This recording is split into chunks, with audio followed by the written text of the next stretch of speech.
A CTR is not completed by guessing. It is completed by taking a real, reportable currency event and translating the institution's records into a federal reporting format. That distinction matters. The form is not the starting point. The starting point is the transaction record, the customer record, the person conducting the transaction, the branch or location where it happened, and the institution's knowledge about whether other same-day currency activity needs to be considered. In this walkthrough, every name, address, number, and date is fictional or redacted. The goal is not to show you a real filing. The goal is to show the safe workflow. Prepare, identify the parties, frame the transaction, complete known fields, handle unknowns correctly, validate, submit, save, and correct if needed. And one more guardrail. This video does not teach anyone how to avoid a CTR. If a transaction is reportable, the job is to file accurately and on time. Before anyone starts entering data, confirm that this is actually a CTR event. FinCEN's public guidance focuses on currency transactions, physical cash, and coin. A large check, ACH, wire, or debit card transaction is not a CTR by itself if it does not involve currency. Next, confirm the amount. The high-level threshold is more than $10,000 in currency. For multiple transactions, FinCEN's FAQ says known transactions by or on behalf of the same person during one business day must be aggregated. Debits are added to debits and credits are added to credits. In our fictional scenario, Redacted Retail Market LLC brings in $12,500 in cash deposits during one business day, comfortably over the threshold. The institution knows the cash activity is by or on behalf of that business. That means the filing team moves forward with a CTR. Notice what we are not doing. We are not coaching the customer. We are not suggesting a different transaction size.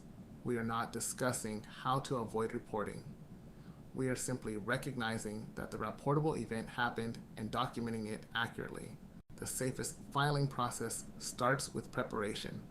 For this fictional CTR, the preparer gathers the branch transaction record, the customer profile for Redacted Retail Market LLC, the record showing who conducted the transaction, and any institution records that support the cashing amount and location.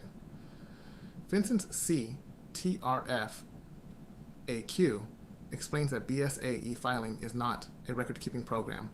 Filers must save their own copy before submission and retain filings according to applicable retention rules. That is a practical warning. Do not treat the portal as your document management system. The preparer should also confirm the institution's internal review path. Many institutions require a second check before submission, especially where multiple parties are involved. The transaction occurred across more than one branch, or information is incomplete. Good preparation prevents two common problems: a technically rejected filing because required fields are missing, and a weak accepted filing because known information was left out. A CTR is not just an amount report.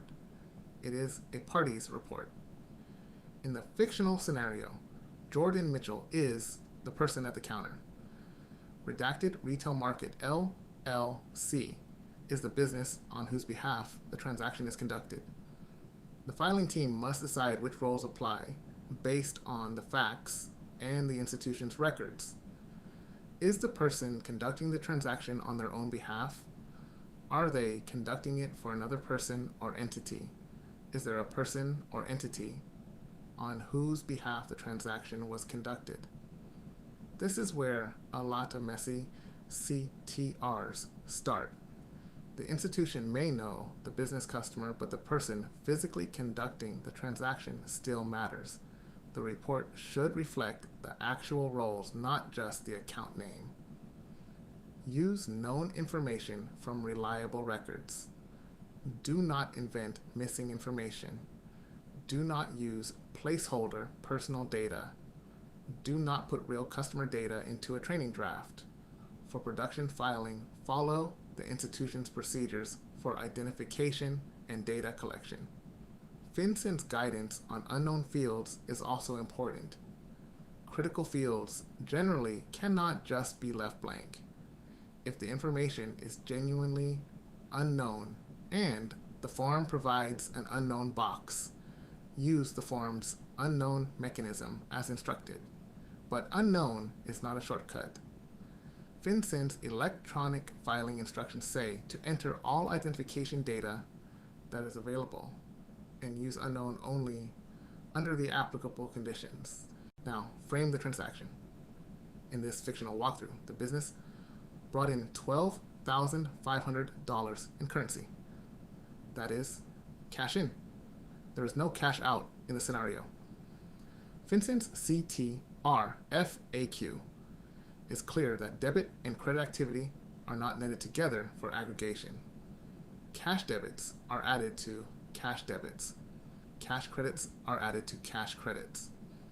If either side exceeds the threshold during the business day, the institution has a reportable cash in or cash out amount to handle. For the form itself, the preparer should use the institution's actual transaction records and the FinCEN instructions for the relevant items. If foreign currency is involved, FinCEN guidance says amounts are reported using US dollar equivalent. This scenario avoids foreign currency, so the training stays focused. The compliance lesson is simple. Describe what happened. Do not reshape the facts to make the form easier. Do not net cash in against cash out. Do not leave known transaction details out because they seem routine. A safe CTR filing uses known information and clearly handles what is genuinely unknown. Known fields should be completed from the institution's records. That includes the filing institution, the transaction location, the person conducting the transaction, the person or entity on whose behalf the transaction was conducted, and the transaction amount and type. For non-critical fields, FinCEN's FAQ explains that the CTR did not create new obligations to collect data where collection is not already required, especially if collection would conflict with another law. But FinCEN also expects institutions to submit information they have collected, and that is pertinent to the report. For critical fields, FinCEN guidance says the filing institution must either provide the requested information or affirmatively check the unknown box when the form provides one. In our fictional walkthrough, any unknown field remains unknown only because the fictional training record does not contain it. In a real filing, unknown should reflect the facts after reasonable institution procedures, not convenience. This is also where quality control matters. Names, addresses, identification information, transaction type, branch location, and amount fields should be reviewed before submission. A CTR can be accepted technically and still be poor quality if known information was omitted or inconsistently entered. For a discrete CTR through BSA E-Filing, FinCEN's FAQ lays out the basic submission sequence. Complete the report with all requested or required data known to the filer. Validate it. Sign with the assigned PIN. Save the filing. Submit it. After submission, FinCEN says the system provides confirmation information such as a tracking ID, date and time, submission type, owner name, owner email, and filing name. An email also goes to the address associated with the BSA E-Filing account indicating acceptance for submission.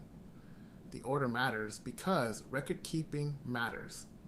FinCEN reminds filers that BSA E-Filing is not a record keeping program.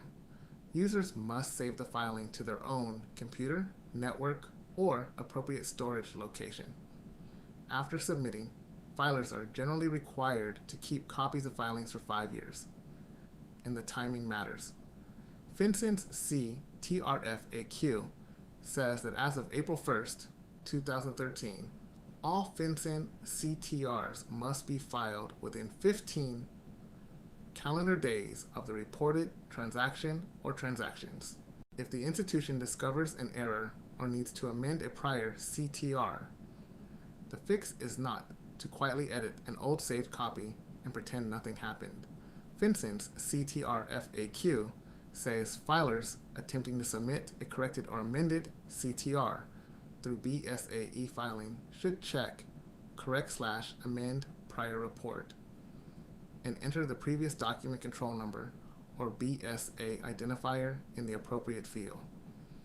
The filer should complete the CTR in its entirety, including the corrected or amended information, save a copy, and submit it. FinCEN says the corrected or amended CTR will receive a new BSA ID. If the prior DCN or BSA ID is not known, FinCEN's FAQ says filer should enter 14 zeros for the previous DCN or BSA ID and complete the filing in its entirety. That is all this video needs to say at a high level.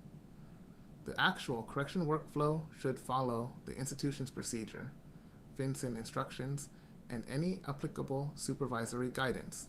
So here's the safe CTR workflow. First, confirm the reportable currency event. Second, gather the records before entering fields. Third, identify the parties based on their actual roles. Fourth, frame cash in and cash out correctly. Fifth, complete known information and handle genuinely unknown fields according to FinCEN instructions and your institution's procedures. Sixth, validate, sign, save, and submit through BSA E-Filing. Seventh, retain the filing and use the corrected or amended filing process. If an error is discovered, this is not about making customers afraid of cash. It is about making a required report accurate, timely, and defensible. I am a CAMS, Certified Financial Crime Investigator, with over 12 years in this field. And I built fourth pillar compliance to help MSBs test exactly these operational controls before a bank review or regulatory exam exposes the gap. I left a free AML red flags checklist in the description. Educational only, not legal or financial advice, built from public FinCEN materials and fictional training data.